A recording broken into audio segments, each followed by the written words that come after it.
So you can be affirmative and you can be negative when you're debating. And I would contend that being negative is much more fun and you learn so much more. Reason being, I'm debating the affirmative about how to debate negative. So basically, when you're affirmative, you've got your set case and you kind of regurgitate it every single round. You're like, this is what we do. And then the next round that you're after, you're like, this is what we do. And then they get up and say, no, that's not what you do. And you say, yes, and it works. And then the next affirmative round, you're like, and this is what we do. So by the end of the debate year, you can get up there and give your 1AC without even looking at it. Like literally, I could probably have given it in my speech. In my sleep. I gave it so many times over the year. But debating negative is really interesting because, and I would contend, that you never actually lose a negative round. And here's what I mean by that. There's two ways that a negative round can pan out. Number one, you lose, or number one, you win. And that's based on the decision. The judge says you lose or you win. Now, you can lose in that sense, like you lose the round. But as a debater, you never really lose. Why? Because either you lose and you learn more about the case that you just lost to, learn about case, or you win and you win, or you win and you learned how to beat that case. You learned how to beat that case. And even if you do lose, it always makes you a better debater because just like in sports, when you lose, you can learn something. When you lose, you can always learn something. So I'm going to show you a really cool experiment because winning negative really isn't that hard to do. And okay, does anybody know in baseball, like tie goes to the runner? When there's a tie on the tag out, it always goes to the runner. In negative, a tie goes to the negative, or that's at least what traditional debate theory says. That when the judge sits down at the table, if nobody was going to say anything, he should vote negative. That's called presumption. Negative goes into the round saying status quo is the best, and the judge goes, you have to prove to me that status quo is not the best. And so negative goes into every round already with a win. But if the affirmative can prove their case, then the negative team loses. But I'll show you something really cool. So you're like, dang it, like, okay, so that must be hard. Like, I have to disprove everything the affirmative team says. Not really. You can kind of just sit back and take pot shots, and you should be able to just win. So good debaters, and you'll see this a lot throughout the year, pretend this is an affirmative case. So you know what, this is like beautiful formatting, lots of evidence, it's the baby of the affirmative team. They're like, oh man, we killed so many trees to get this sucker, like, this is just the best thing ever. So a lot of good negative debaters, they will shred an affirmative case, but the judge will never actually know they're shredding it. They'll just shred it, but pretend like they're, buddy-buddy with the judge. So they'll be up there and they'll just be like, they'll be talking and they'll be so persuasive, and the good debaters will be like, yeah, how you doing, judge? How's the weather going, man? Like, you drive a long time to get here? Yeah, me too. Dude, like, I love debate. Debate is so much fun. Like, God, okay, you have a good day. It was nice talking to you. And they just leave it on the floor, and the judge is like, oh, crap, like, they just tore that sucker up. And the affirmative team is sitting there also going, oh, crap, they just tore our case up. Like, and we didn't even know it. Now, if you can do that, that's awesome. But that's very hard to do, and there's only a few teams I've ever seen in my life that can ever do that. Ryan Collins being one of them. So don't feel like you have to do that. I knew a debater who made it to finals at Nats 3 years in a row, but he wasn't an exceptional debater. He would take the case, and he'd look at it, and he'd go like that, and he'd be like, oh, gosh, Judge, there's a hole in that case. Looks pretty like a hole to me. No, I don't think you can pass that case, man. Look at this. Oh, man, we're making it a little bigger. And then he'd put the case down, and the judge would pick this up and go, man, you're right. There is a hole in this case. I can't vote for this. Now, which do you think is easier to do? Right here, right? It's easier for you to take one thing and press it deep and deep until it's implanted in the judge's mind than to do that. Now I got to go pick up my mess.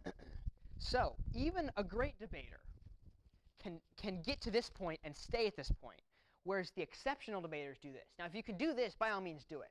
But you don't have to. You can win by doing this. And so there's a principle that I really want to impress in your guys' mind today is when you're doing negative, find the holes. That's obvious. Find the holes But then once you find the holes, choose your battles. Choose your battles. Basically, choose the hill you will die on. Like that. Because when you choose your battle, and when you choose the hill that you're going to die on, you can spend a lot more time on it and devote more of the round to that argument. A lot of times, debaters go, and if you guys compete competitively, you'll find this all over the place.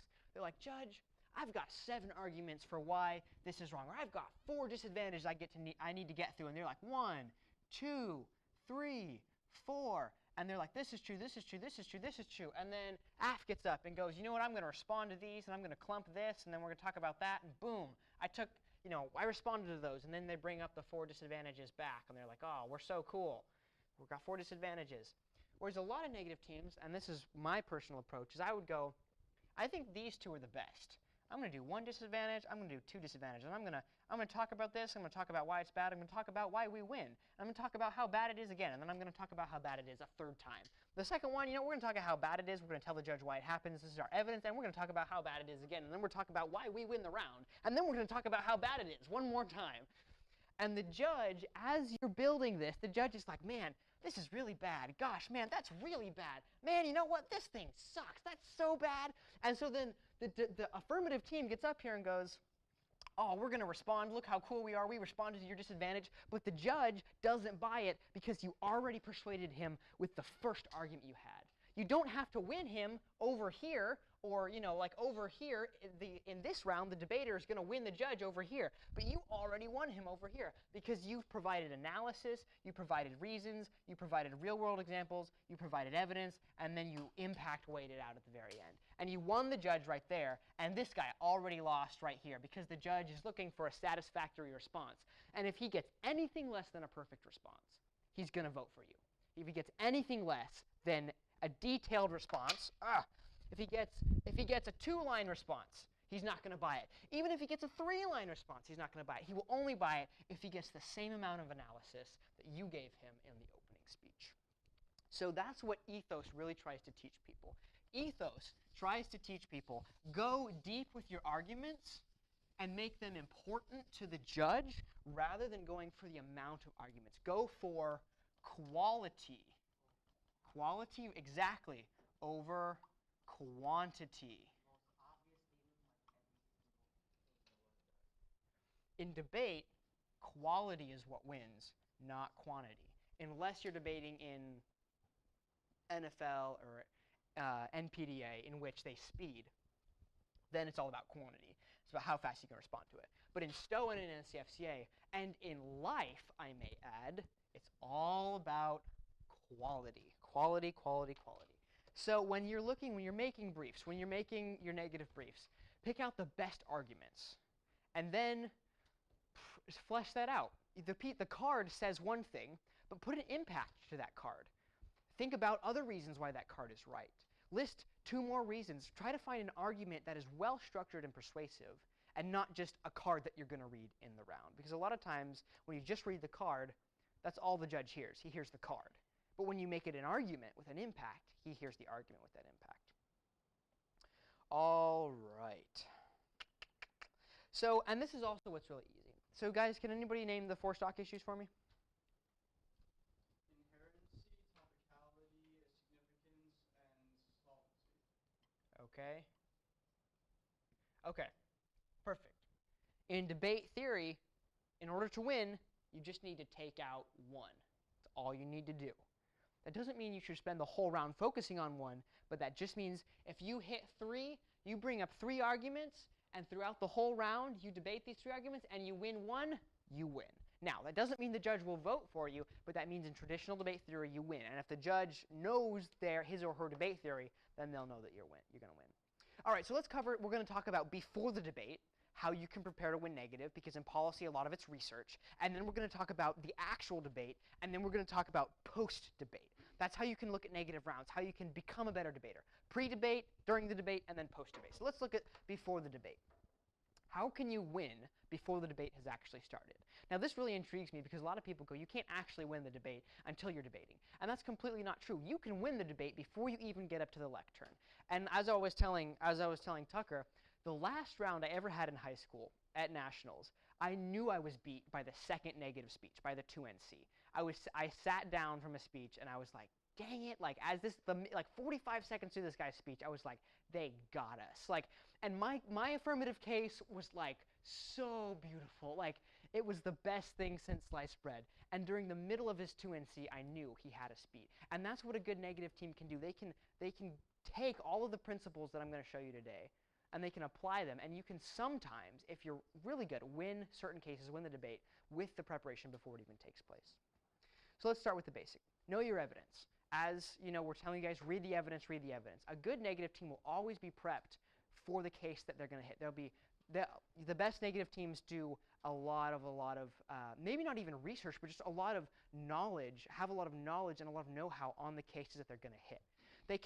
They'll read their brief beforehand. They'll know and categorize what arguments they want to run beforehand. Also know what your partner is going to run. You and your partner have to coordinate what you're going to run so that you don't, kind of speak on two different levels. Talk to them, not just in the round, but before the round. Hey, buddy, if we're going to hit this case, you run this, I'll run this. Talk about different arguments that you can have for the case that you're going to hit. And then we went over 4-point refutation.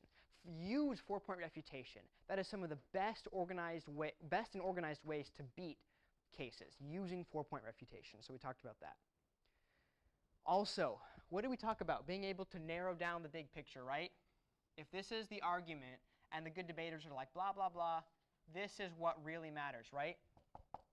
Being able to find that and narrow in on that is a skill that you can develop before the debate happens. Now, you develop that skill before the debate happens by debating a lot beforehand. So the more debate you do, the more you can find this, and the more you'll be able to use this and know what happens if you're hitting a case. You look over that 1AC, look over all the evidence, try to find the big picture, because you have the same evidence that your opponents are going to have for this tournament.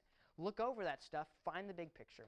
And the 2NR is the last negative speech of the round. It's the last chance you guys get to say something. You shouldn't be talking about anything but this in the 2NR.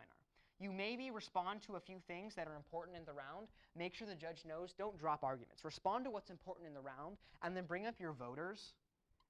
And your voters should be nothing but what is important in the round. Should be nothing but the big picture, what really matters to the judge, weighing mechanisms, how they lose their criterion, all the big picture stuff in the round. That's how you win. Also, know your logical fallacies beforehand. Know your fallacies.